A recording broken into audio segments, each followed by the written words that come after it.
Welcome to the College Football Survivor Show, where playoff survival is always on the line.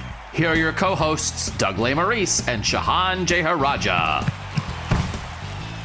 And we're back on the College Football Survivor Show. Shahan off this week, so that means three great guests to help me get through this podcast, which I think is going to be interesting, and it's about a little bit of an issue.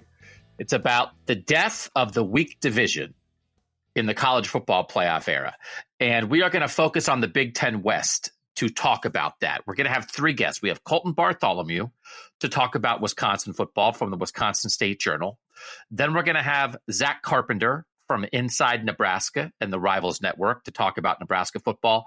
Then we're going to have John Steppe from the Cedar Rapids Gazette to talk about Iowa football. Those, I think, should be the three best programs in what is still the Big Ten West as of right now. Nebraska hasn't been that, but they probably should be. In the 12-year history of the Big Ten, Wisconsin has made 6 Big Ten championship games. That's tied for the most with Ohio State. Wisconsin football has been pretty darn good. And then Iowa has made 2 Big Ten championship games, most recently in 2021. So what we're talking about is we're getting away from that. So as we stand right now, the Big 12 hasn't had divisions since 2010. So never in the playoff era has the Big 12 had divisions. They brought the Big 12 championship game back in 2017, but they went with the top 2 seeds, no divisions. Okay. Pac-12 did away with divisions last year. Last year, for the first time, played the best 2 teams in the conference championship game. The ACC doing away with it this season. So in 2023, the ACC championship game, no longer Coastal and Atlantic, will just be the 2 best teams. The SEC still has divisions for this year, but the thing that happened in the SEC is there's not a weak division anymore because Georgia has risen up. And the Big Ten is still going to have this year. And this is what I want to talk about.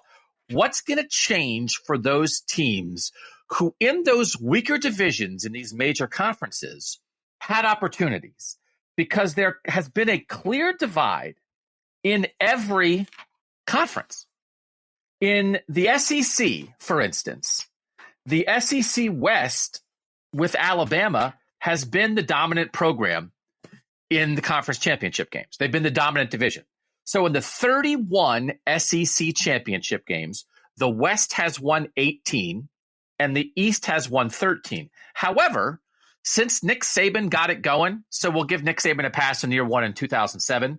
Since 2008, it's 11-3 SEC West over SEC East. And that's counting Georgia rising up right now as the best team in college football out of the SEC East. But historically, once Saban got going, and in the playoff era then, in the 9 years of the playoffs so far, the SEC West has been dominant over the SEC East. As a result, in the playoff era, the 9 years of the playoff, the SEC West has gotten 8 teams into the playoff, and the SEC East has gotten 3 teams into the playoff. So there's a divide there. The ACC, not even close. The ACC with Clemson and Florida State, both in the Atlantic Division, in the 17 years of the ACC, 12-5, the Atlantic over the Coastal in conference championship game victories. That's 7 conference titles for Clemson, 4 for Florida State, 1 for Wake Forest. On the other side, the Coastal, that's supposed to be Virginia Tech and Miami, and they haven't held up their end of the bargain. Virginia Tech 3 titles, Georgia Tech 1, and Pitt 1. So that has been a huge divide. As a result, the ACC Atlantic, 7 playoff appearances. The ACC Coastal, none. No team from the ACC Coastal has ever made the playoff, and now they never will because the ACC got rid of divisions. The Pac-12 used to be North and South. They got rid of it last year. Oddly, right, USC is supposed to be the power in the Pac-12, but they never have been in the playoff era. As a result, the Pac-12 North has gotten 2 teams in to the playoff in history, and the Pac-12 South never got anybody in. And that era is now done. And as a result, in the Pac-12, all-time 9-3 in Pac-12 conference championship games while it was North and South. That was 4 titles by Oregon, 3 by Stanford, 2 by Washington. That's the 9 for the North.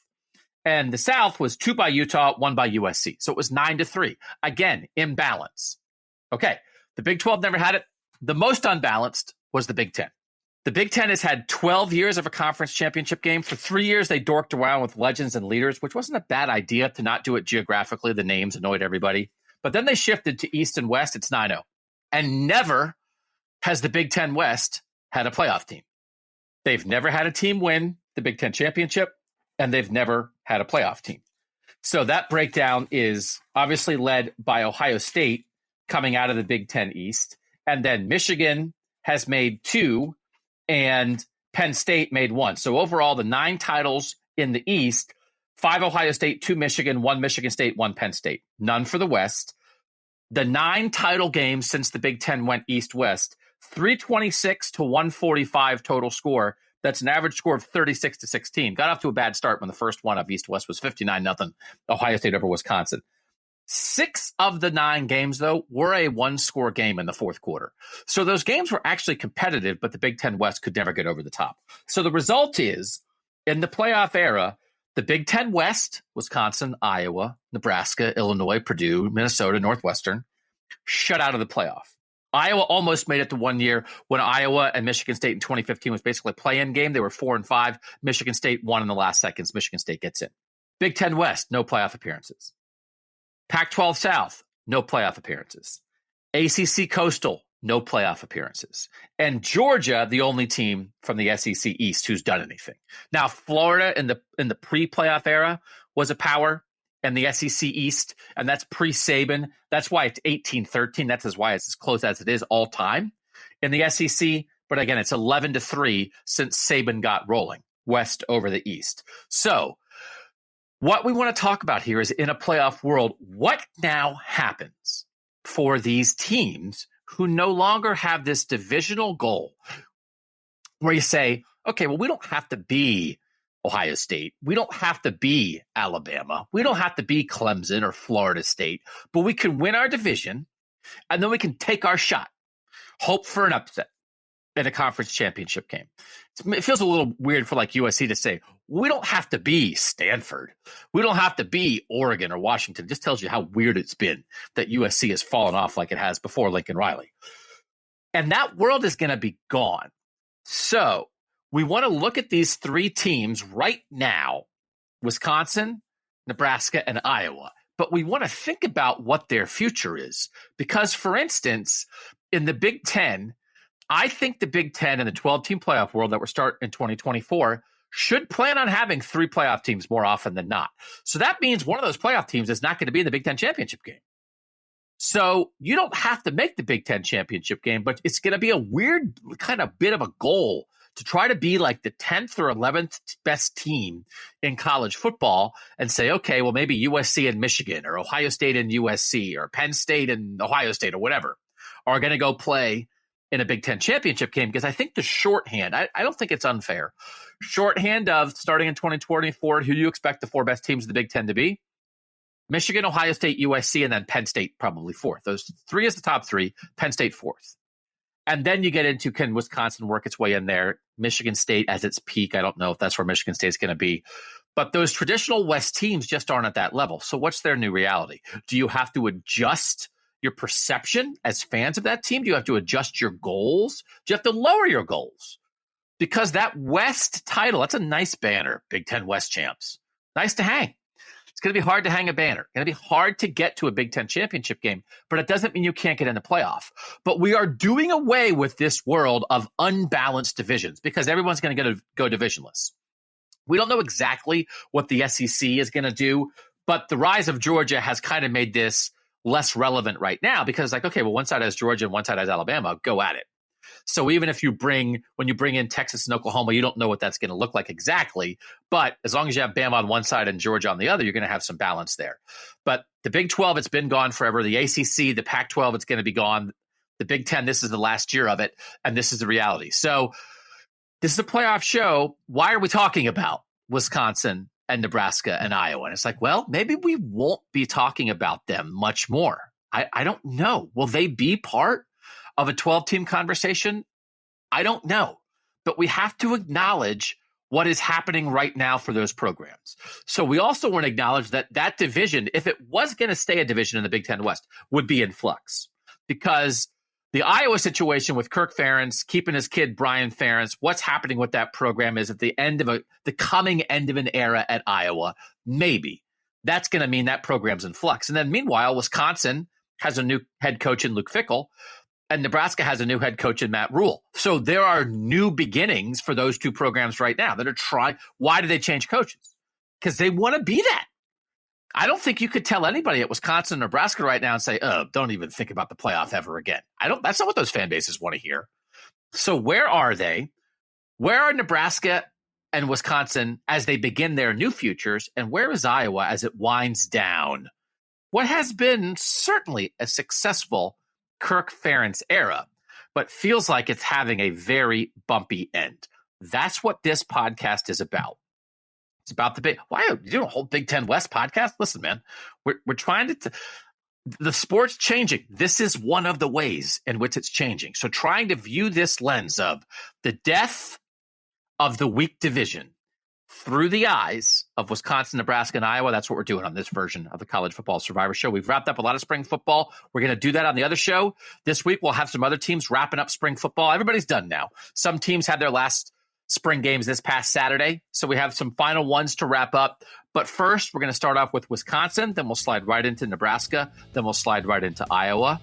So right now, welcome Colten Bartholomew, talking about the Wisconsin Badgers on the College Football Survivor Show. The College Football Survivor Show, where playoff survival is always on the line.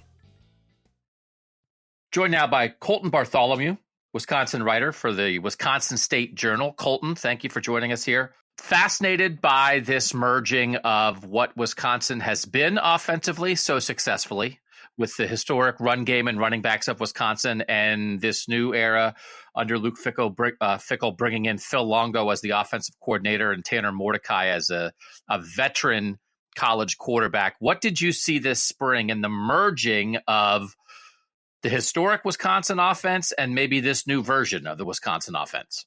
Yeah, I mean, what I saw was a lot of updates that I feel like have needed to happen if Wisconsin was going to try to continue to be competitive, because what we've seen in the last few years is that, you know, when their quarterback play dipped and Van Mertz struggled like he did, it didn't matter how good the offensive line could be or how good Braylon Allen could look. Like, you're just running into 8-9-man boxes, and it's just, the math just didn't work anymore. So I think what you've seen with these spread formations, with the different looks that Phil Longo brought in, and then more importantly, the RPO elements, and pretty much every run having either a read option element with the quarterback, an RPO behind it to try to put the linebackers in conflict. Basically just make it so that, you know, you can key in on the run all you want, but then there's going to be some options off of it that just weren't there in Wisconsin's offense beforehand. So I think that, and then the amount of space and speed that they're going to try to play with, it's a staple of the air raid and what Phil Longo has been running for a long time in college football, but just challenging the defense horizontally and vertically.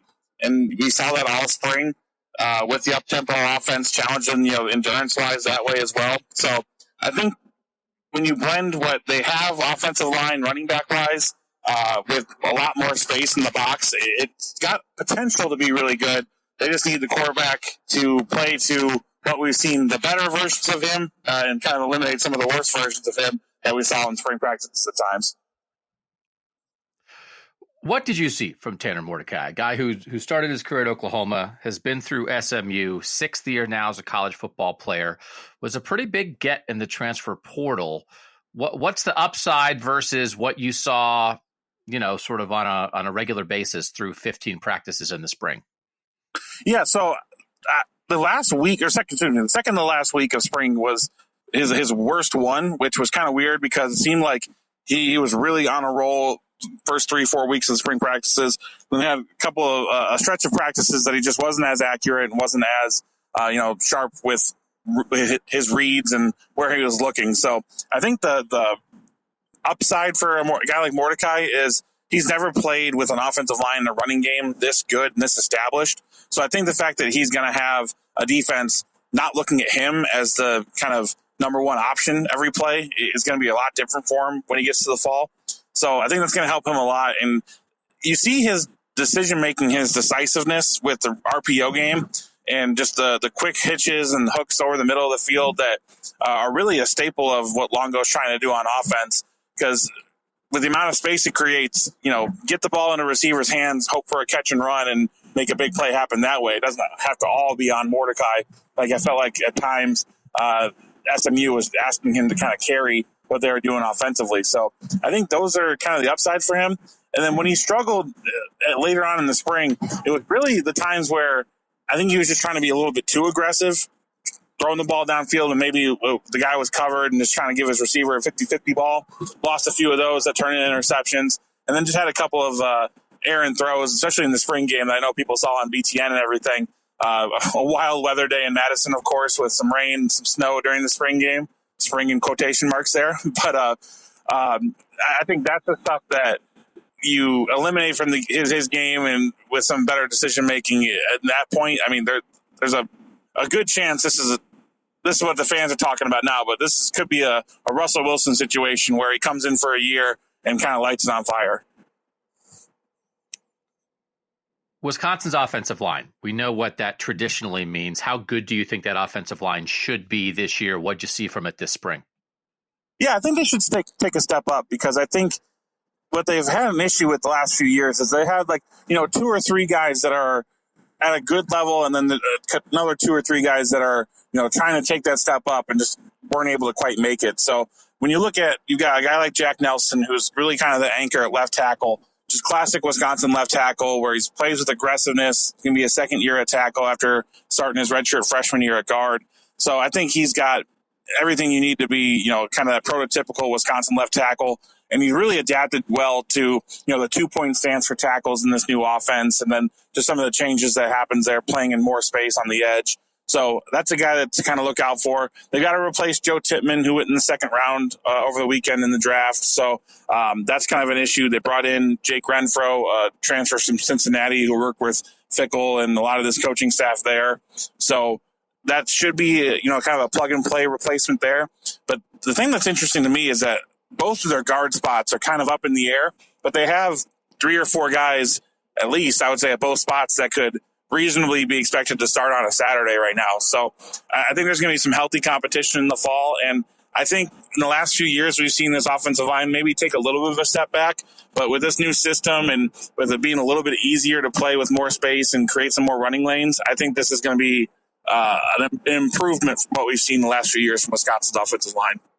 Braylon Allen's one of my favorite backs in college football. Averaged 6.8 yards per carry as a freshman in 2021. It's like a 17-year-old freshman, right? Like ridiculous year in 2021. Then only 5.4 yards per carry last year. What will life be like for Braylon Allen in this offense that's going to throw it more? You talked about the RPO part of it. What kind of adjustment has it been for him, and what could the upside be, or the challenges for Braylon Allen in year 3 as a Badger running back? Yeah, I think I'll start with the challenge first. I think the challenge for him is going to be, he's not going to get 30 touches a game more than likely, because he's got a guy like Ches Maluzzi that's going to be spelling him here and there in the backfield, and then with the RPO and the other things that are part of this offense, the larger passing kind of menu that it's going to have. I think all of those are maybe going to decrease a little bit, just the touches he gets per game. So I think he's just got to mentally get himself prepared. Like, it's not going to be, as often he's touching the ball. But I think we've seen it in the spring game. We saw it throughout practices. I mean, if a defense wants to load up against Braylon Allen like they've been able to the last 2 years and really kind of slow him down, especially later on in the Big Ten seasons, like if that happens again, Wisconsin can actually answer it now. And I think that they really struggled to answer it in the last couple of years. So I think the upside is the offense is going to be more successful, so it could create some more scoring opportunities for Allen. But then just with the space that it creates, the running lanes have been wide open at times. And I think just stylistically, the running back at Wisconsin has to read a whole lot in the old system. And, it's a lot about patience and, reading where the blocks are developing and then hitting the hole fast. I think in this system, it's basically there's the hole, go hit it. And it allows a guy like Allen, who's fast when he gets going, but maybe takes a little bit longer than some other, elite backs. The fact that he just gets to go straight ahead quite often in this offense, I think is going to help him a lot. Just hitting the line with steam and making himself even tougher to tackle than he already is.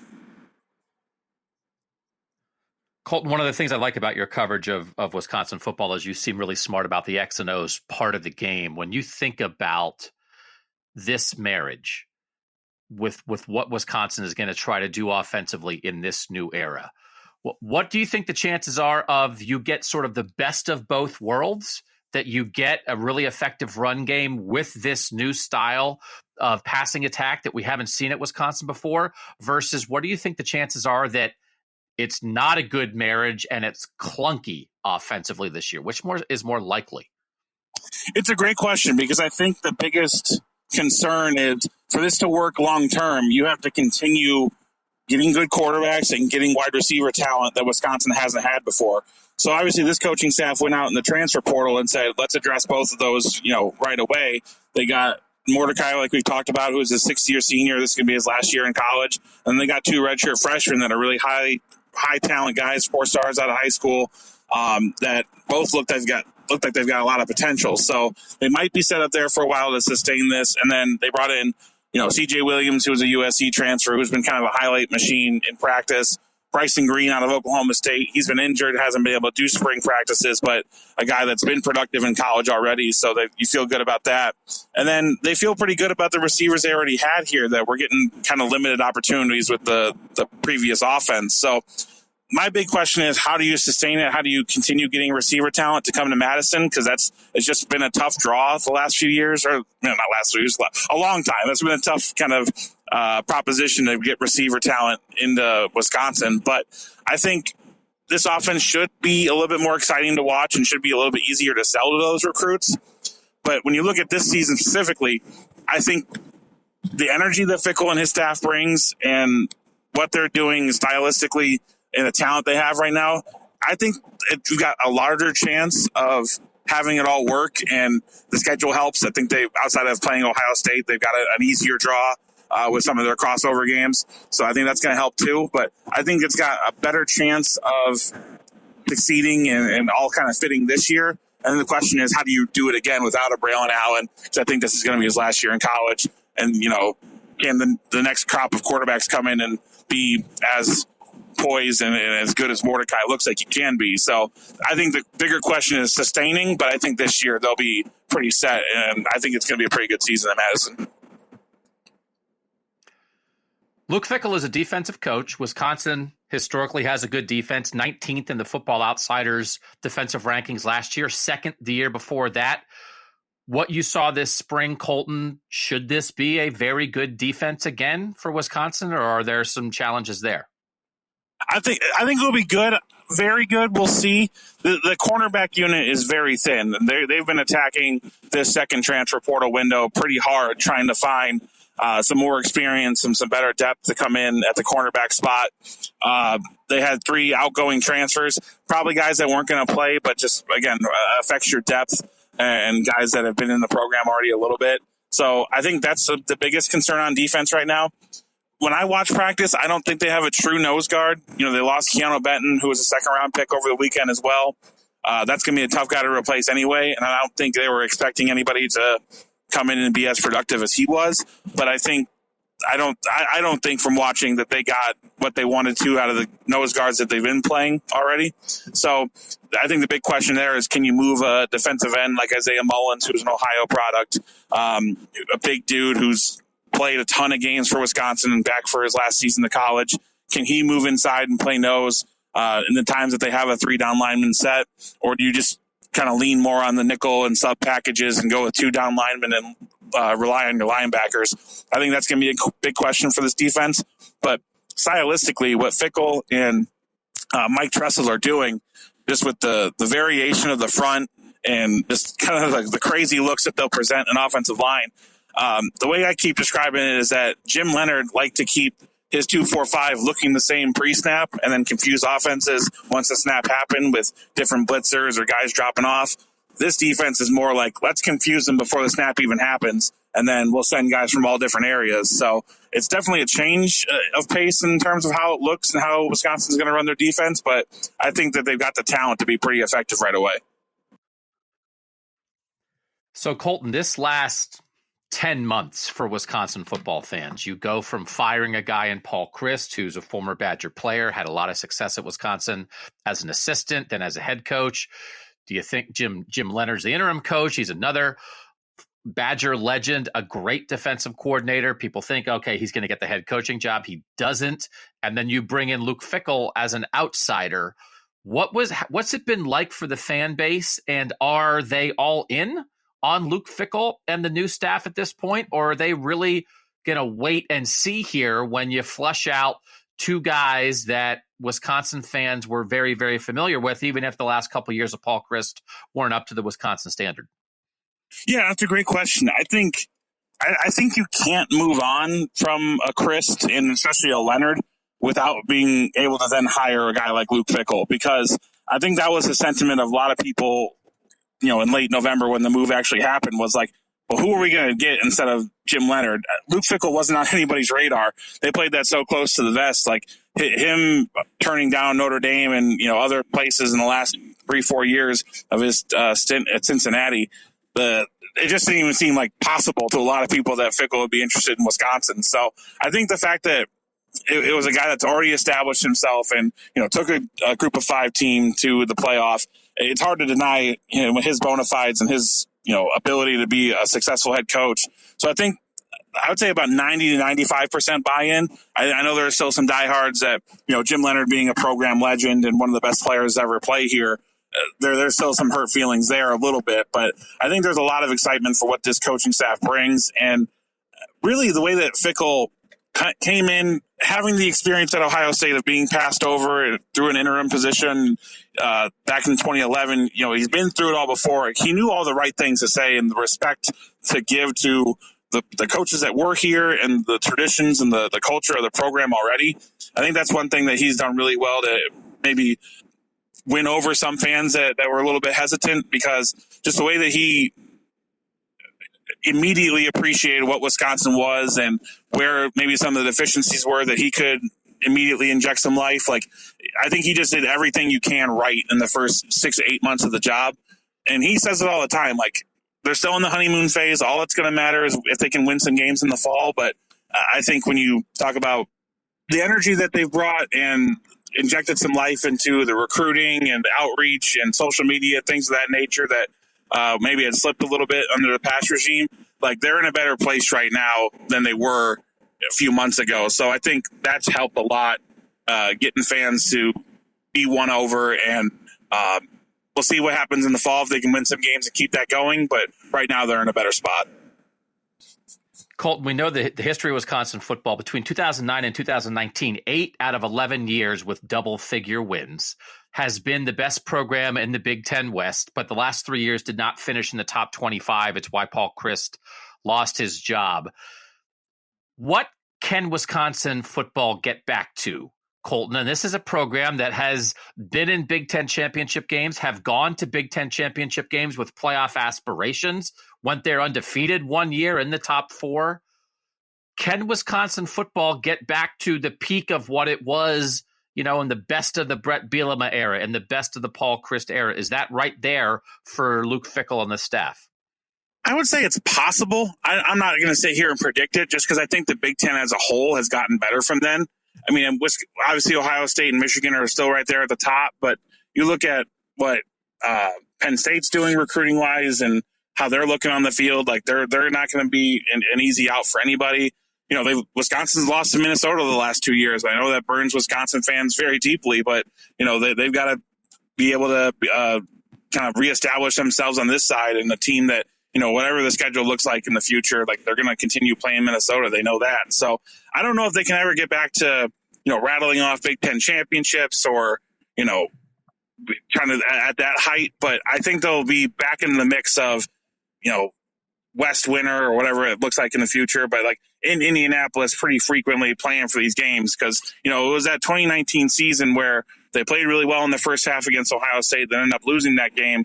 That was really kind of the last highlight of the Chryst era. So I think they could get back to that level. Getting above that, I think it's going to take a little bit more than I've seen already. Like, it's going to take some bigger recruiting wins than we've seen so far to get to that point. But I wouldn't rule it out. I just don't think it's going to be a quick process. Colten, last two questions. I'll let you out of here with this. This new reality for Wisconsin in a world where we're most likely not going to have divisions in the Big Ten starting in 2024. There has been this goal for teams in the Big Ten West of, hey, you beat the teams out here. You have a path to Indianapolis. You play a great game there. You have a chance to get in the playoff. In a world where you might have to finish ahead of two of the three of Ohio State, Michigan, and USC to get to Indy, what changes that world? What changes in that world for Wisconsin? Will it be tough for the program, tough for fans? Do you adjust expectations? Do you not adjust expectations? And what does it mean for Wisconsin being a team that could be in the mix in the 12-team playoff world? Yeah, I think that's probably where the shift happens, right? It's not going to be just the, get to Indianapolis and then see what happens. I think it's make sure you're in a position, regardless if you're in Indy or not, or, competing for the Big Ten championship, make sure that you're in a position that you're right there for the college football playoff when it expands. So I think it's going to be a shifting the expectation. Like, I know Fickle always talks about winning championships, starting with the Big Ten, winning a Big Ten championship, something Wisconsin hasn't done in, 2012 was the last one. So I don't know. I think it's going to be a shift of, okay, Wisconsin or Ohio State, Michigan are still a tier above us right now. Like, there's not a clear path for us to get to that point yet. We'll see what Fickle does and if he's able to establish that path. But I think that the mentality is going to be make sure you're winning 10, 11 games if you can. If you do lose, make sure it's to only that top tier, the Ohio States, Michigans, maybe Penn State, so that when you get to the end of the season, there's a clear roadmap to that 12-team playoff. Because I think that's going to end up becoming the crown of having the chance at the national championship, even if you maybe don't have the chance at the Big Ten championship when the season starts. All right, and last thing, this last year of the 4-team playoff, we saw what Sonny Dykes and TCU did last year. First year for Sonny Dykes at a program like that. They won a bunch of close games. They played tough. They got a little bit lucky, but they were also really good right away. 7-0 for Wisconsin into the Ohio State game in Madison is not impossible when you look at the schedule. That would include wins over Washington State and Illinois and Iowa. You're not taking any of those teams for granted. But is there a real, maybe sneaky upside of the TCU model that Wisconsin could backdoor a little bit here if they play their cards exactly right? Yeah, I think the biggest question is going to be, like, can they avoid an injury? Because I think you just look at the starting unit on both sides of the ball. That's a team that can play with just about anybody. Like, I don't think they're in that top tier of college football yet, but I think that's a team that would be competitive in just about every game they play. I just don't think they have much room for error and injury on either side of the ball.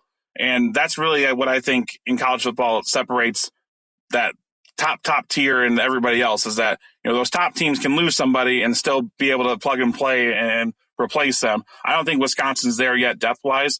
So I'm with you. I think 7-0 going into the Ohio State game in Madison is possible. They're going to need some breaks to go their way. And like I said, they're going to have to stay healthy.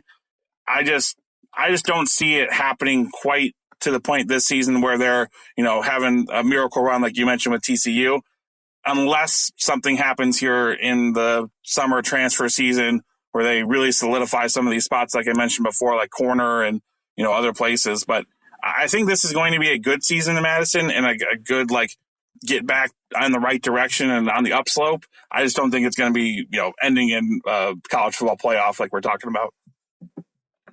He's Colten Bartholomew. You can follow his coverage at the Wisconsin State Journal at Madison.com. Really smart about the Badgers and just a really interesting program right now. So, Colten, thanks so much for taking time out of your day to join us here on the College Football Survivor Show. Yeah, thanks, Doug. Joined now by Zack Carpenter, the publisher and owner of Inside Nebraska, in the Rivals system of great college football coverage. Knows Zack from his days covering Ohio State. Zack, thanks for joining us here on the College Football Survivor Show. Yeah, I appreciate you having me on, Doug. I wouldn't say we go way back, but we go semi-medium back a few years on the Ohio State beat together. And It's good to see your face. Good to hear your voice. And reputation as one of the better question askers on the Ohio State beat. So now I'm on the other end of that. I'm the one getting asked questions by Doug Lesmerises. Or is it Lesmerises? How do you pronounce it? You just call me the little Dougie. That's all fine. Little Dougie Fresh. That's right. Not very often that people say it's good to see my face. So Zach, let's talk about Nebraska. This is a playoff show. College Football Survivor Show is a playoff show, and people might say, why are we talking about Nebraska? Nebraska, by the way, I looked this up. College Football Playoff, great website about this. 8 appearances in the playoff rankings, 54 rankings all time, 9 years of the playoff, where they do like 6 a year. They do 6 rankings a year. 6 times 9 is 54. Nebraska's been in there 8 times, 4 times in 2014, 4 times in 2016, that they were in the top 25 of the playoff rankings. But it's been a while, Zach. Matt Rule is here. Can Nebraska, what is the ultimate ceiling, maybe, Zach, of Nebraska football with Matt Rule? Not in 2023, not in 2024, but down the line, can you see a world where Nebraska in a 12-team playoff world is in that mix or at the edge of that mix or in that discussion? Is that still out there if Matt Rule maximizes what he can do with the Cornhuskers? I do think so because of the changes in the 12-team playoff. There are complications to it, right? This is the last year in the Big Ten of divisions, so they're doing away with that. So you don't have the added advantage of being in a Big Ten West where perennially or traditionally you have to go 9-3 tops, 8-4, 7-5 might get it done to get into that Big Ten championship game. But I see the ceiling, the consistent ceiling, I guess, of this program. I think is a 9 to 10 win football team that can compete for at least that being in that top third of the new Big Ten with Ohio State, Michigan, Penn State, and then USC and UCLA coming in. But and I think if you get to 9-10 wins in the Big Ten, you're going to be in the discussion in a 12-team playoff race. That's just sort of the nature of the playoff expansion. I think it's going to take a little while to get there. I mean, this year, Matt Rule traditionally he has the history of turning programs around. He turned Temple around from 2-10 team to a 10-win back-to-back 10-win seasons and first conference championship since the 60s. And he did the same thing at Baylor. He turned them from 1-11 into an 11-win team, Sugar Bowl appearance after taking over a disaster of a tenure that was left for him. But so he has that proven track record in 2 places that don't have as many advantages or resources as Nebraska. And he also did a time where it was a completely different sport with college football. I mean, NIL and the transfer portal especially. So that's why, I mean, you anticipate that it's going to take at least 3 years to potentially get to that 9-10 win ceiling that I think they have. But with the transfer portal the way it is and NIL set up the way it is, I think you could see it turn around a little bit faster if things go right. And I think Rule sees that too. In his first year at Temple and Baylor, the team struggled. I think I can't remember the numbers offhand, but they finished well below 500 both years. And then the second year was the sort of the next step where they went 6-6 and competed for bowl games. 7-6 and 6-6, I believe, were the final records. But this year, you can tell you kind of got the sense that he doesn't think it's going to be that type of transition year where they go 3-9, 4-8. And then he flat out said it on a podcast with, I believe it was Max Olson at The Athletic. He was talking about how he sees this first year, this first roster with Nebraska being on the same level or in the same place as his second year at Baylor and Temple. So that's good for a bit of a quicker start out of the gate, but this is still a slow rebuild. I mean, there are so many fundamental issues in this program that need to be addressed. And that's what this offseason has been about is building blocks and fundamentals and getting the right personnel in there, the right staff, the right players. So still a slow build, but that in the mix for a college football playoff appearance. I mean, I think by year 3 of the Rule tenure, we should be able to see that again if everything goes right, and a lot of things do have to go right. So, history of Nebraska football. Bo Pelini, again, the Bo Pelini tenure is remarkable. It's 9-4 or 10-4 every year. So, at some point, people are like, I don't know, 4 losses every year at Nebraska, is that good enough? Plus, Bo Pelini is kind of grumpy. So they fire Bo Pelini, and then the last 8 years with Mike Riley and Scott Frost, they had 1 year when they were 9-4, and the other 7 years they had a losing record. So it falls off a cliff. So here comes Matt Rule, who did not work out in the NFL, but has a history of success, Zach, as you noted, in college football. Vibes. We'll get to specifics in a second.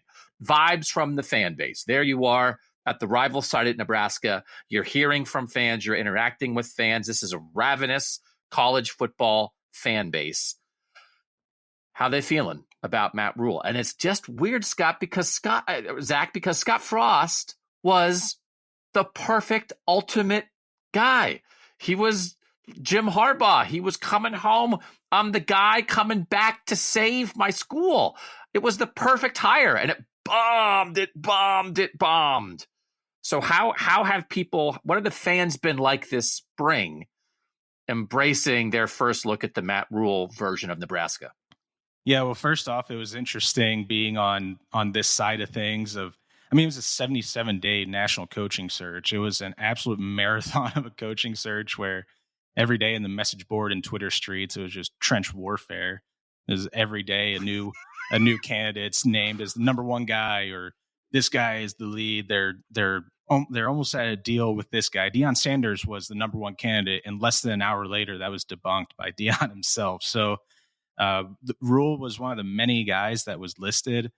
And as a side, actually, I'll probably get into that in a second, but I think the fan base reaction was very mixed. It was mixed on everybody. Everybody was named a candidate.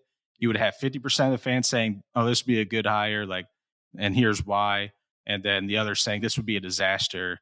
And Urban Meyer seemed to be the only one that people could kind of rally behind as close to a consensus as possible, even though Urban Meyer was never going to happen here. But anyway, I digress.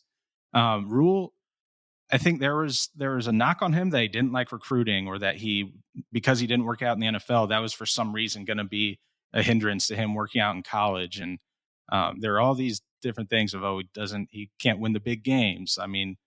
At Baylor, and there were knocks on him, and then he was hired, and then everything quickly changed because, for one, Trev Alberts, Nebraska athletic director, when he conducted the search, the day Scott Frost was fired and Alberts held a press conference, he laid out his vision for what he wants in his head coach, what he wants for the long-term vision of the program, everything from fundamentals to being a grinder and worker who, quote unquote, doesn't have a lot of hobbies, is someone he was looking for. And that's what this Nebraska head coaching job entails. You have to work your absolute ass off if you want this program to have any type of success. And he talked about having leadership qualities and getting people to move in the same direction. And there are a bunch of other things that he listed off. And then it's like retroactively looking back at what he said during that press conference and in the weeks, months that followed, it's like, I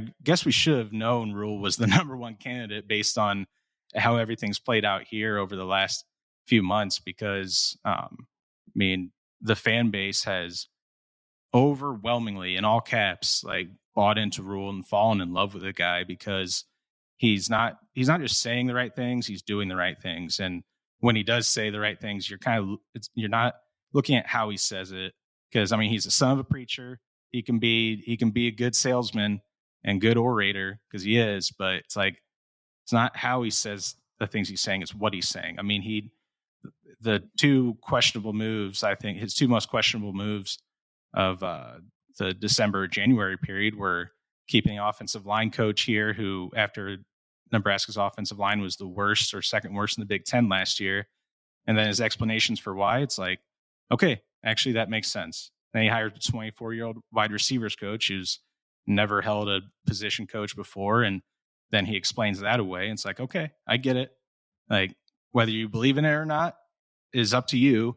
But at least the explanation, I can completely understand why he's making the moves that he does. He's a CEO and very, very calculated program leader.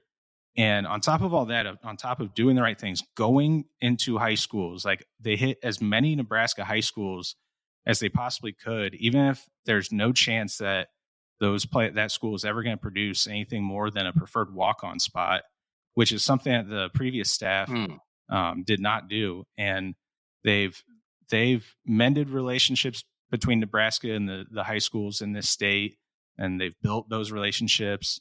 And I think Rule wound up being perfect for just the state of Nebraska, the culture. He's going out everywhere. I mean, the guy I don't think sleeps because he went to WWE SmackDown at Pinnacle Bank in Lincoln. Like, he was on the TV broadcast, like out there just with a handful of his players sitting front row cheering on, going wild at the professional wrestling event. And he's making relationships with the Omaha hockey team. Like, and people might laugh at that who don't understand the culture here, but like having those type of interpersonal relationships with the fan base here and the high school coaches in Nebraska, those are so important in just building a culture, building an organization here that he's done. I mean, he's I keep rambling, but he's made all the right moves, and now it's just okay. Is this all going to pay off in the long run? All right, I'm going to jump ahead. I'm sorry, I can't help myself. I was going to hold it till the end or whatever. Let's talk about Dylan Raiola. So they kept his uncle. What? So Dylan Raiola, number one quarterback recruit in the next high school class. His uncle is the offensive line coach that Matt Rule kept, and Dylan Raiola, one time committed to Ohio State, now seems to be Nebraska, USC, Georgia, Nebraska, USC, Georgia in the running. So there's two parts to this question, Zach. Is there any possibility, as we talk about, could Nebraska down the road be in the mix for a 12-team playoff? It's like, well, I don't know. You get the number one quarterback recruit in the country. That certainly would help. But even if they don't get him, and it's an uphill battle, it's like, oh, who are you trying to get? The number one quarterback recruit in the country. Who are you going against? Well, he was committed to Ohio State, which maybe has the best offense. Then he decommits from them. Now he's maybe going to go to USC, which also maybe has the best offense. Or if not, he's going to go to the two-time defending national champ. But you got his uncle, and his dad played there. We get it, the family connections, but you got to go where you got to go. Can this help Nebraska even if they don't get him? Being in the mix, like, what does Nebraska need to show in this process, Zach, that, hey, we are now becoming a place where a guy that good can think about us, right? Is there something to be gained beyond, do you get the kid or not? Can they lose out on the player in a good way, and do they actually have a chance to get the player? I'm so glad you bring this up, because this is something I've kind of been championing for a couple of years now, is the fact that the high school football recruiting, college football recruiting, that community of those top level players, especially, but recruits in general, but especially the top level blue chip players, it's such an interconnected network of players. I mean, they have group chats for the Michigan targets, the Ohio State targets, the Nebraska targets, and yada yada. It's just such a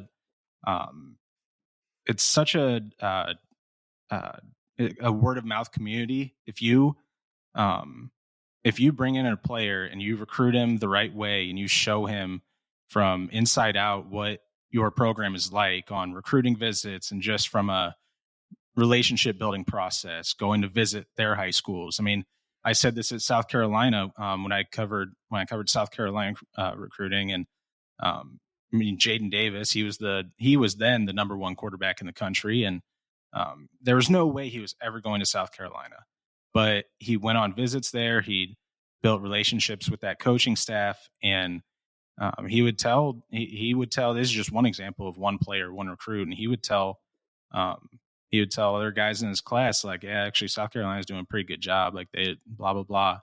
So that type of stuff does kind of trickle down to where maybe you don't wind up getting the 5-star players, but those 4-star players or the high end 3 stars, like they start taking you more seriously. And Dylan Raiola has a Rolodex longer than any other recruit in the country.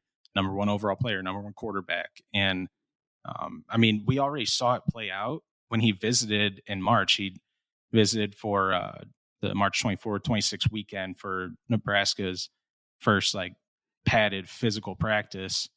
And I mean, that was the biggest recruiting weekend in the last 2 decades, arguably at least the biggest recruiting weekend in the last 2 decades in Nebraska history, just based on the talent level and the depth. I mean, they had over 24 visitors, like 5 stars, high 4 stars on campus at important spots, quarterback, offensive line, receiver. And if Dylan had not visited, I think he still would have had a big weekend, but I think he was able to get some of those guys on campus, just his presence there.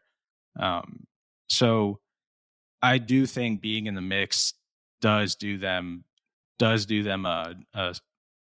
solid with just that network of high school athletes. And I don't know. I think I don't feel good about Nebraska landing Raiola at this point, but what Rule and his staff did just by targeting him and recruiting him as the number 1 quarterback target, not just the number 1 quarterback, the only quarterback target, they zeroed in on him and said, we're going to give it a shot. Like, they always had a plan in place.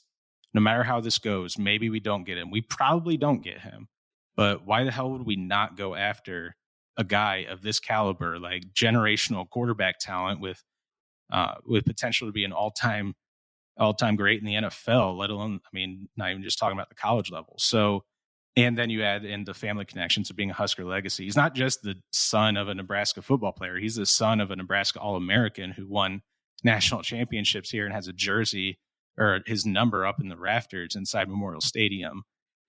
So it was always going to be worth it to go after Dylan Raiola, even if you didn't think you would get him. And then you have a backup plan of, I mean, the transfer portal again helps out, because if you don't get your top guy at the high school level, you can take a transfer, which they've already done. They took Casey Thompson from Texas last year, and then they took Jeff Sims from Georgia Tech. So it's dangerous to live in that transfer portal world too much, especially at quarterback, because you want to have your homegrown talent and develop those guys in your system from 18 years old on. But there's still that backup plan if you don't get him. I think I'm remembering this correctly. I remember talking with John Bosa, the father of Nick and Joey Bosa at Ohio State, and the mother of Nick and Joey Bosa went to Ohio State, and their uncle went to Ohio State. But John Bosa, who was an NFL player and a first-round pick, went to Boston College. And I think I remember John Bosa saying, like, Boston College didn't try to recruit my kids. I don't know why they didn't try. So it's one of those things. You can't assume you're out of the running and be like, oh my God, well, the guy's kids are too good. What are you doing? You have an in. You have to try, and you have to try hard. And you have to be a place where the kid says, you did everything right. I just am not going to pick you, but you have to put your best foot forward and be a real option. So if Nebraska can do that and is doing that, and the way you are describing it, Zach, there is victory in that, not just moral victory, but real momentum victory. Like, you can lose well in recruiting. And I think, Zach, you've explained that very well. But let's talk about these quarterbacks that you just mentioned, because we were curious about Nebraska this year. When you have what was the quarterback competition like this spring? And we now know that Casey Thompson, who started 10 of 12 games last year, former Texas transfer, 2 games he didn't start, he was hurt. He's leaving. He's transferring out. Jeff Sims, the transfer from Georgia Tech, seems like he's going to be the starting quarterback. Did Jeff Sims just beat Casey Thompson out? Was it an ongoing battle and Casey Thompson still could have been the starter in the fall, but he decided to leave? We know he's gone, but what's the read on it? Is it bad for Nebraska? Is it good of hey, we had a battle and the guy won and the other guy left and we're trying to elevate that position? This was an interesting Sims-Thompson battle. What do you think of how it shook out? Well, there's a curveball because it was a battle that was not a true battle, because Casey Thompson didn't participate in spring ball because he was recovering from off-season shoulder surgery, and he was held out. He might have been able to go and be limited, but they held him out. So he didn't practice. And going into the spring, it was my number one question of the entire spring ball on a list of a billion questions was, can Jeff Sims get a foot? Can Jeff Sims get a foothold, and how strong of a foothold can he get in that race to be the starting quarterback? Because I thought he could. I thought he could get a strong foothold, like get working on it and build momentum into the offseason. But going into spring and even midway through spring, I thought he's not going to win the starting quarterback job in spring. Like, this is going to be a fall camp position battle. That's when the true quarterback race kind of kicks off. And the first week, second week of spring ball, I still believed that because of things I was hearing out of practice with Jeff Sims, like maybe being a little erratic with his accuracy, not being as consistent. And then as spring practice rolled on, more I heard was that Sims has improved with those areas of the game, that he's been incredibly impressive. I mean, physically, physically he looks like an NFL caliber second round draft pick, 6'4", 220. I mean, he's just built like a 5-star athlete almost. But it's the throwing and the decision making that needed work, because he started 3 years at Georgia Tech, threw 30 touchdowns and 23 interceptions, and I believe had 7 lost fumbles. Maybe that number's not quite accurate, but I know he did have issues with ball security, and then 57.5% completion percentage. So it's like those things don't go away, but completely new staff, new offensive system, new teachers, new coaches.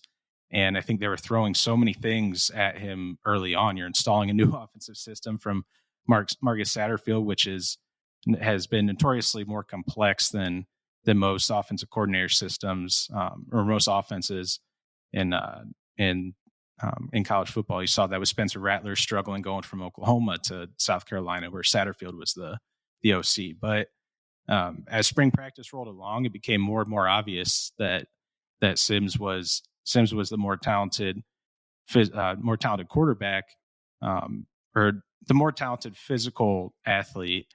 It was could he own in on that accuracy? Could he show that he can make better decisions, process information quickly, make the reads faster?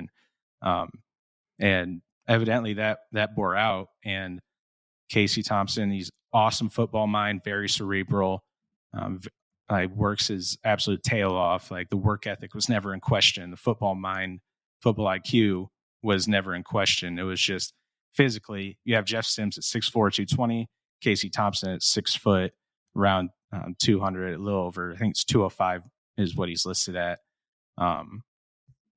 Make sure I get that right. 6'5", or 6 foot, 195 versus 6'4", 220. So yeah, you have two completely different physicalities there. And the way Satterfield and Rule want to run this offense, they want a quarterback who they can use in the run game. They're not going to use him like Adrian Martinez, and they're not going to be running him 15, 20 times a game, but they want to be able to use that in their offense. And Casey just didn't fit that as well. And going into the summer, I mean, they had their exit meetings last week, and it was made clear where both guys stood. And Casey Thompson decided to enter the transfer portal, and instead of having a quarterback battle, or at least a perceived quarterback battle in fall camp, now Jeff Sims is the unquestioned QB1 going into summer and fall. And I mean, there's a lot of belief coming out of that locker room. You hear things, and then you also, like, privately and publicly, that there's belief there with Sims. I mean, Rule essentially brought him in to the program, and he said, I think he's an NFL talent. I've been told by a bunch of different coaches he's an NFL caliber player if he develops right. So there's some excitement there. All right, if you guys want to know more about Nebraska football, you can go type into your Google machine InsideNebraska.com, and then the work of Zack and his colleagues at the rival site covering the Cornhuskers will come up. Nebraska.rivals.com is the official URL. So type that in, and You don't even have to subscribe. Just hit the free information. I just typed in InsideNebraska.com and it redirected me there too, right? You got the two things. Oh, we got that working now. I didn't even know that. I've been so trained to do Nebraska.rivals.com and I have it bookmarked, so I didn't know we got that brushed up. Yeah. All right, InsideNebraska.com. Doug's right. Look at you. It's a redirect. It redirected it magically. Look at you. Look at you. I'm giving you you're working so hard you don't even know what you can type into the Google machine about your site. InsideNebraska.com will work. But maybe, wouldn't it be great to talk Nebraska football in a playoff context again? It would be a wonderful thing. Haven't been in a playoff poll since 2016. Maybe not in 2023, but maybe down the road. With or without Dylan Raiola, maybe we'll see Nebraska back in that context. In the meantime, make sure you're following Zack and his team for all of the Cornhuskers coverage you could possibly want. Zack, thanks so much for joining us here on the College Football Survivor Show. Yeah, thanks for having me, Doug. Appreciate you letting me ramble for so long. So thanks, man. The College Football Survivor Show, where playoff survival is always on the line. Joined now on the College Football Survivor Show by John Steppe of the Cedar Rapids Gazette. And your podcast name is a pun. I can never remember the pun. What's the pun? Hawk off the press. Hawk off. Oh, I was listening to it. And I was like, lock down this pun. Hawk off the press. It's too good. John Steppe, we're here to talk about the Iowa Hawkeyes, how they looked this spring, what we can expect for the future. So first of all, not a full traditional spring game for the Hawkeyes. Is that correct? More of a picnic atmosphere, a gathering of friends kind of deal?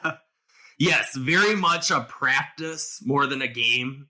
You really cannot call it a spring game. They basically did their usual practice with some 11 on 11 kind of at the end. So, and you didn't see any of Cade McNamara in 11 on 11. They had him do some 7 on 7. So you kind of had to put a little bit of an asterisk on everything you saw offensively. Injuries, too, were a big problem. So a couple different asterisks you throw on there. But yeah, so it was a spring very much practice. Okay. So what are the, I feel like this is a loaded question. Everything about Iowa football is loaded right now. What are the vibes around Iowa football right now? Fans are out at the practice and they're talking about, Cade McNamara, and we'll get into him specifically in a second as a transfer from Michigan. And here we go. Are people feeling good about the Hawkeyes? Are they a little quizzical? What's the deal? Well, there's a lot of frustration about Brian Ferentz, as you can imagine. I thought, how long until we get to BF? Okay. Minute 50. I get it. Yeah. So that's been a big frustration where, I had some comment, I think it was about a Kirk quote about the quarterback 2 competition, nobody having their job locked down. And of course, somebody replies, including Brian. Okay. They've done it to themselves. But that frustration, the fans, the carryover is there. It's still there. It's still there, the frustration. Yes, it's absolutely there. Brian Ferentz did not do himself any favors in his spring press conference. I asked him what his message was to frustrated fans after the last 2 years, and he said, I don't have a message to them. Okay. I asked him what he's going to do differently to avoid having the same problem this year that they had the last 2 years. And he said, we're going to do the same things. We're going to do it better, John. Okay. It makes it very difficult to talk about them. Not sarcastic. It makes it very difficult. They've done it to themselves. Let's talk about the defense, though, first of all. Looking at the Football Outsiders metrics from last year, Iowa, number 1 defense in the country. Number 111 offense. We'll get to them. We're going to start with the defense. Iowa loses linebacker Jack Campbell, Big Ten Defensive Player of the Year, to the first round of the NFL draft. They lose Lucas Van Ness off the edge to the first round of the NFL draft. Lose some other good players. Phil Parker is a dude as a defensive coordinator.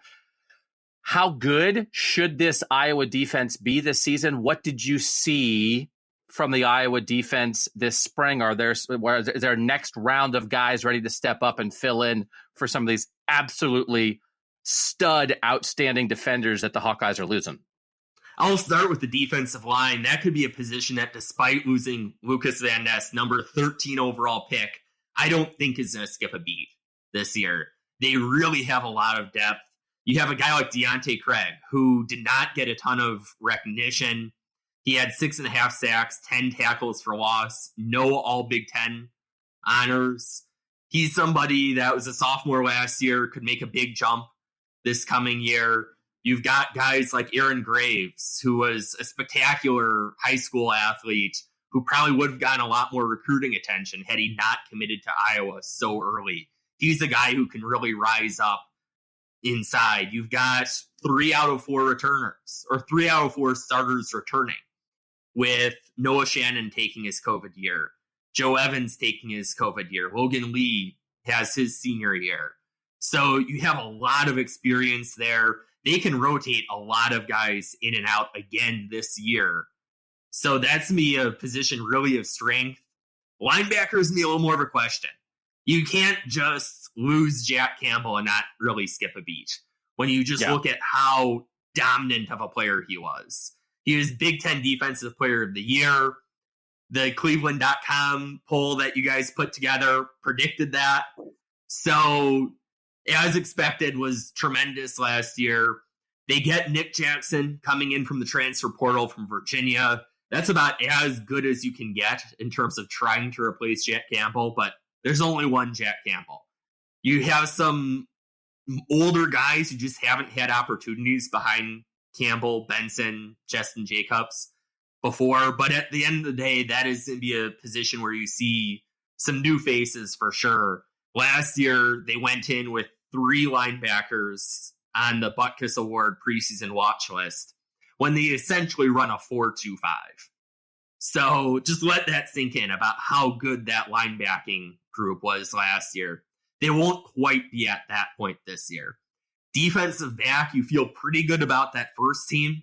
The depth, though, is going to be a big question mark. Cooper DeJean went out with an injury against Nebraska, and then Nebraska really exposed some younger defensive backs. One of the things that cost Iowa a trip to the Big Ten championship game last year, when they just needed to beat Nebraska and they couldn't get it done. So they need to have a few more guys step up there. But overall, you'd feel pretty good about the defense. Defense looked good in the spring practice, especially the defensive line, despite some guys like Noah Shannon has been out for this spring because of surgery. Same thing with Logan Lee. Joe Evans did some drills, but also had been out for most of the spring. And yet you see a lot of these backups step up in big ways. So you'd say probably in terms of confidence by position group, defensive line, you'd put number 1, then probably number 2 would be the secondary. And linebacker is probably the biggest question mark. It helps that Jay Higgins had some opportunities last year, but it's going to be a much different look there. But all said, should be a pretty good defense. This should be another year where Iowa is relying on its defense more than its offense. And that's one of the unfortunate things with what happened with the way people thought about Iowa football last year. It's that the defense is 100% absolutely legit. And it is truly one of the 10 best defenses in college football. It's not ranked that high only because nobody in the Big Ten West can play offense. They are real dudes, and the NFL draft is showing that. So please keep that in mind. The job that as people listen to this around the country, the job that Phil Parker and those defensive players do year in and year out at Iowa is top shelf, man. So let's talk about the offense. Two things last year, right? Main storylines is the quarterback play is terrible and the offensive line issues. A lot of people are saying, hey, man, it's injuries and lack of depth on the offensive line. And if they get the offensive line straightened out, Kirk Ferentz is an offensive line guy. This is where they've been good. This is what Iowa does. And they've been a mess on the offensive line. If they get the offensive line straightened out, a lot of other things are going to fall into place. Did the offensive line look straightened out this spring? What kind of leap might it make from a year ago? Yeah, we get a small sample size where we get that one open practice at the end of spring, and then they had a 30-minute portion of practice. I believe it's 30 minutes earlier on. Of course, they picked that 30-minute section when pretty much all of Iowa media was in Dallas for the women's Final Four. So a very small sample size, but the offensive line, I thought, held their own.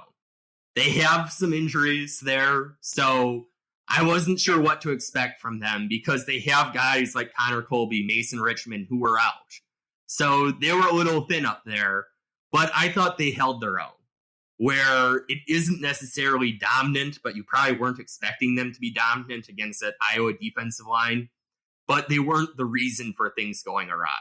And the running backs had some space at times to make big plays.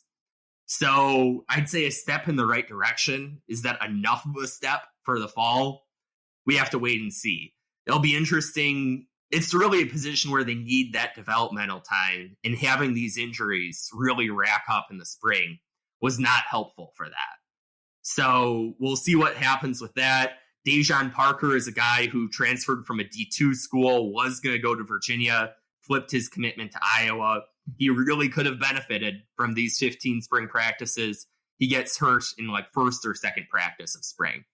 So you have guys like that. You have Rusty Feth coming in from Miami of Ohio, but still finishing up his academic program with Miami, doesn't get this spring developmental time. I really see the offensive line as the X factor. If I had to put a grade on where they are in terms of progression, I'd say it's incomplete. Haven't seen enough evidence one way or another, just because so many guys have been out, and they were going up against defensive line that had some guys out too. But there's a reason for optimism, but I'll believe that improvement when I see it. Okay, so the quarterback play a year ago, Alex Padilla and Spencer Petras had 7 touchdown passes and 7 interceptions. The overall passer rating for Iowa football, according to CFB stats, was 121 in the country. There were only 3 Power 5 teams, Indiana, Colorado, and Rutgers, that were worse. They were terrible throwing the ball, and they bring in a playoff quarterback. Cade McNamara, who 2 years ago was the quarterback when Michigan made the playoff, is here. Eric All, his tight end, coming from Michigan as well. Maybe he'll help replace Sam Laporta, who is a big loss at tight end, one of the best tight ends in the country last year. The level of quarterback play a year ago, and I mean, Cade McNamara doesn't have to be playoff caliber to be exponentially better than what Iowa had at quarterback last year. You said you didn't really get to see much of Cade McNamara in the 11-on-11 stuff in the practice, but how much of a sea change could this be for Iowa at quarterback? I think, well, you look at it, it can only go one way. It can only go up compared to last year. It helps a lot. The thing that I have been able to see from Cade has been his leadership. I keep on hearing it from offensive players where his leadership has made a big difference, and he has a lot of confidence in this offense. And I think if you were to get really honest opinions from the offensive players last year, they probably lost a little bit of confidence in themselves when the results were as bad as they were. So he's been doing a lot of that. And then in terms of on the field, it's probably not realistic to expect him to have Michigan production at Iowa if Iowa doesn't have the tools that Michigan had. When you look at wide receiver talent, it's not there. Tight end talent is there. Luke Lachey, Eric Hall, as you mentioned, is a really good duo. They might just be in 13 personnel all the time because Addison Ostranga might be better than a lot of their wide receiver options in terms of a third tight end. So that's going to be the challenge for Cade, is going to be who is he going to throw to? Because wide receiver is really thin. It's a priority for Iowa in the portal. They only have so many spots, though, that they can work with there. So that's going to be the big question mark for Cade McNamara. An improvement is likely. It's just a matter of how much of an improvement. And I think it really goes down to what tools does he have at his disposal, because they only had one healthy scholarship wide receiver in that spring practice. And that's a combination of injuries, other attrition, and just not a lot of depth, where they've lost a lot of guys to the portal. The wide receiver coach, Colten Copeland's even been open about the challenges of recruiting wide receivers to Iowa, tight end U. So that's going to be the big challenge for Cade McNamara. I think a lot of fans have this picture in their imagination that, okay, they're getting like a CJ Stroud caliber quarterback. And first few weeks might be a little bit of a reality check there where Cade isn't quite that level of quarterback. But you'd look at it and you'd say, okay, would you rather have him or would you rather have Spencer Petras? Anybody's going to take Cade McNamara there. You said tight end U. I have a different name for Iowa. How about BFU for Brian Ferentz U, or for a big FU? Iowa's offense is a big FU to Iowa fans. So you can use that if you want. BFU. So how much does this Brian Ferentz situation hang over this season? And for people who don't know what happened, Gary Barta, the athletic director, they said a thing. If Iowa doesn't average 25 points per game, basically Brian Ferentz is going to get fired. And it is the strangest coaching thing that I have seen in my 2 decades covering college football. Are they going to play their first string quarterback in the fourth quarter of blowouts to get some cheap touchdowns? Like, it is going to hang over the season. And I personally am going to make fun of it every week. And I'm not going to be the only one. How much do you think it will hang over the season, and that fans are going to think about it, players are going to get asked about it, and there's going to be 2 separate scoreboards happening for Iowa football? One is, did you win the game? And 2 is, where is Brian Ferentz on his 25 points per game average? John, what's this going to be like? I've already been getting questions like, are we going to have a Brian Ferentz points tracker throughout the season? Because it is so unusual. The drive to 325 is one of the nicknames for it I've heard. Because you need really 325 points, including the bowl game, because there has to be a bowl game because of the 7-win designated performance objective as well. So he has to get to 325 points. And the question came up in Brian Ferentz's press conference, and he said that, okay, well, the hypothetical was given that isn't even that hypothetical of, okay, you're up 24-10 against Wisconsin. Do you just run the clock off, or do you go for a field goal? And Brian Ferentz said that he would be at peace with that if they're winning 24-10 against Wisconsin. And if this is his last year as offensive coordinator at Iowa, he's at peace with that. Of course, it's a lot easier to be at peace with that in April, when this seems a lot more hypothetical, than if going into the Nebraska game or going into the bowl game, he knows, okay, I need to score 30 points. Otherwise, my coaching career is going to take a hit here. It might be over. We'll see. Maybe Bill Belichick will hire him again. But it will certainly be hanging over. I'm sure there'll be a question for players. Players are probably going to deflect about it. But it's something that, especially if it's to be close toward the end, of course, it's going to be one of the things that could make this one of the most interesting and unusual Iowa football seasons in a while. So there's a bigger picture question I want to end with here, John. So I'll give you the short answer on this one. If they don't get there and Brian Ferentz is gone, is Kirk Ferentz also going to leave? Or could there be a world where Brian Ferentz is out and Kirk Ferentz stays for 2024? That's a great question. That's something that I've been pondering myself. I think that it would be a hard thing for Kirk to have to let go of Brian without it being the end of Kirk. But it's possible. I'm not going to rule anything out. The question is, how much longer does Kirk want to do this? Clearly, he doesn't need the money at this point. And is he going to want to go through having to fire his son? And, well, it's really Gary Barta who would be doing it, because Kirk was not involved with these designated performance objectives. But I think it's a very fair question. Kirk seems to be enjoying coaching right now. He has his concerns about NIL and the transfer portal. He has expressed those several times, whether that's Big Ten Media Days. They had him speaking to basically the Iowa Athletics Board. They call it the Presidential Committee on Athletics. And he talked really extensively about that. He talked about it a little bit in his spring press conference. So college football is changing. Maybe the combination of that, and if Brian Ferentz can't stick around, that will certainly be something to watch. So the last question here In the 12-year history of the Big Ten championship game, Iowa's been there twice. It's pretty good. They were there 2 years ago. In the last 4 years, Iowa has won the West once, and then the other 3 years, they were within one game of winning the West. They've been right there. For as bad as the offense has been, the team has been competitive. You can't deny that. But it makes you, it's one of those two things. Is it, hey, they've been good, they've been competitive, shut up about the offense? Or is it, hey, imagine if you had a functional offense, what that might look like? Because the defense is so good, because other parts of this program are really good. And Kirk Ferentz absolutely deserves credit for that. Phil Parker first, but Kirk Ferentz is his program. And they've been right there. It's changing. 2024, we don't have the official thing, but it's not going to be East and West.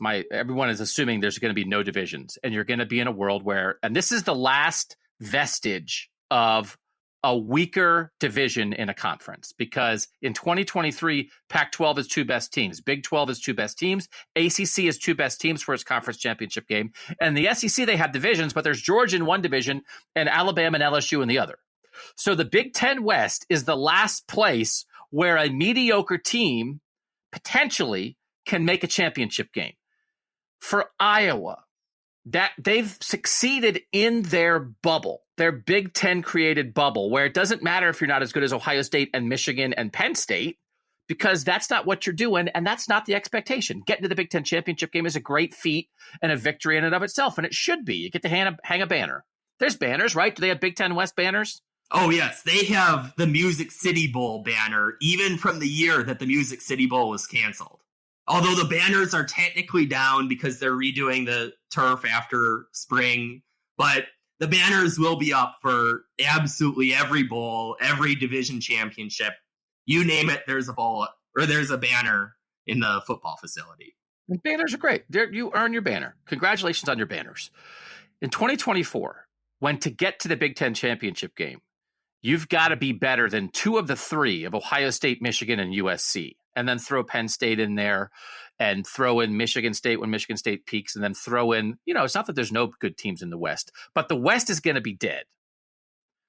How does Iowa survive? Does Iowa change expectations? What do you think Iowa in a non-divisional Big Ten would look like? And to me, Kirk Ferentz saying, I'm out. Winning the West is no longer a thing. I'm not spending my life banging my head against Ryan Day, Jim Harbaugh, and Lincoln Riley and letting somebody else come into Iowa. The world is a-changing. And for Iowa to change with it in 2024 with a coach who understands modern offense makes a whole lot of sense to me, John Steppe. What will it be like for Iowa in the new Big Ten in 2024? Will expectations have to change? Will fans have to think differently at all? Will it be worse for Iowa without that carrot of a Big Ten West to win? Oh, I think it absolutely is going to be worse. You look at 2023, and you have 3 of your 6 Big Ten West opponents going through head coaching changes. And all 3 coaches, I think, have a lot of upside. But you look at it for 2023, that's a pretty good path for Iowa to get to Indianapolis. Their crossover games are against Michigan State, Rutgers, and Penn State. Penn State is on the road. That one will be tough. But you look at it, they benefit from a pretty favorable schedule this year. All of a sudden, when you no longer have those division protections and you're playing Nebraska, well, Nebraska's not a good example because that could be a protected rivalry. But let's say Northwestern, for example. They're going to be playing Northwestern as much as they're playing Michigan, or Northwestern as much as they're playing Ohio State, or Northwestern as much as they're playing USC. You look at that, that's going to be a much harder reality for Iowa.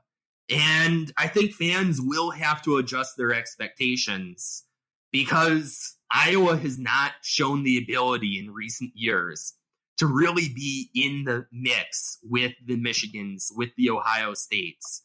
When you look at what happened last year when they played Michigan and Ohio State, that game where it was like the best defensive game for a team giving up more than 50 points at the Horseshoe last year, but giving up 50 points to Ohio State, they haven't been able to be in that top tier.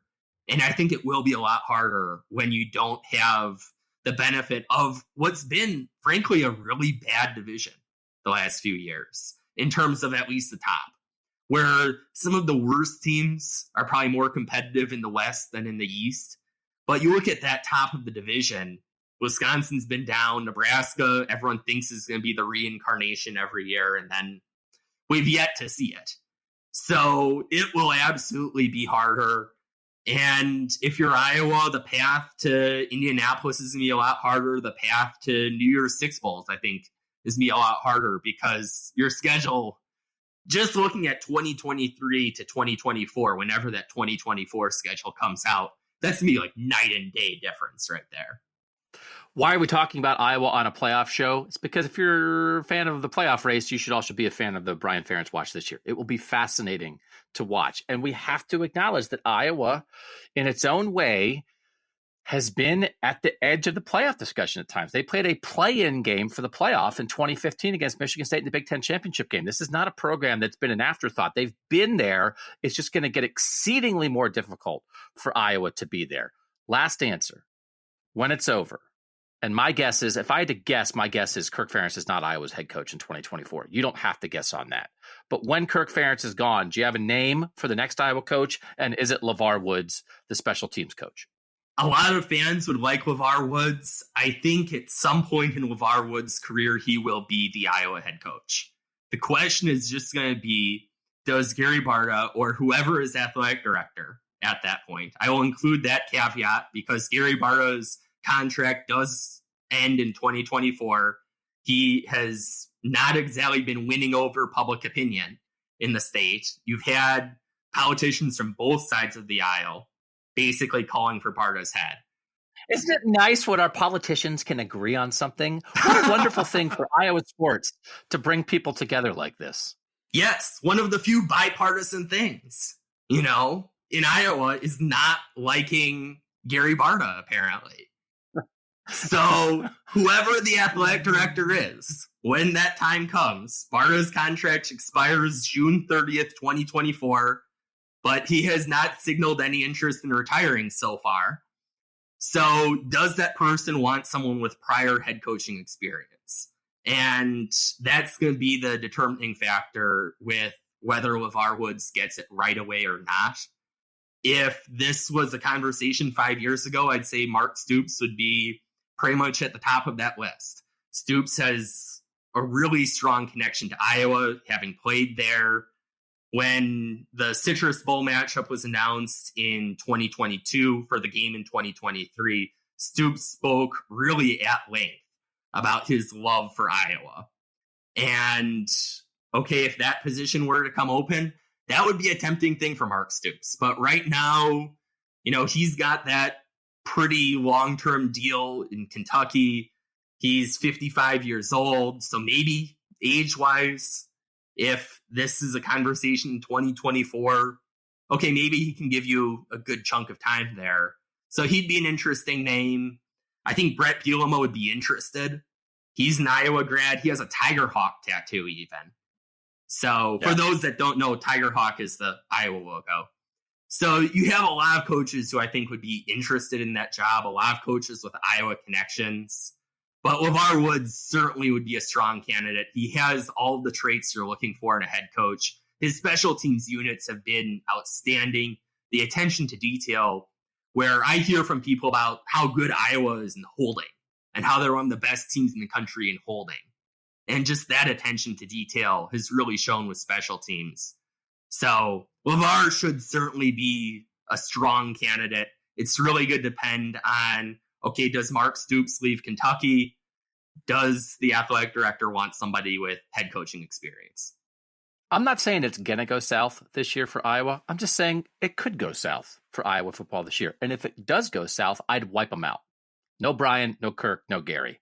Tie them together. They're all in or they're all out. So you start fresh in 2024. Here comes USC and UCLA. Here comes no divisions. Here comes the 12-team playoff. And there go those guys. And here comes a new AD hiring a new head coach with a new offensive game plan. And it is a rebirth of Iowa football. A rebirth, which maybe means you think of it a different way, right? So I like those names. Smart, Mark Stoops, Brett Bielema, like those names.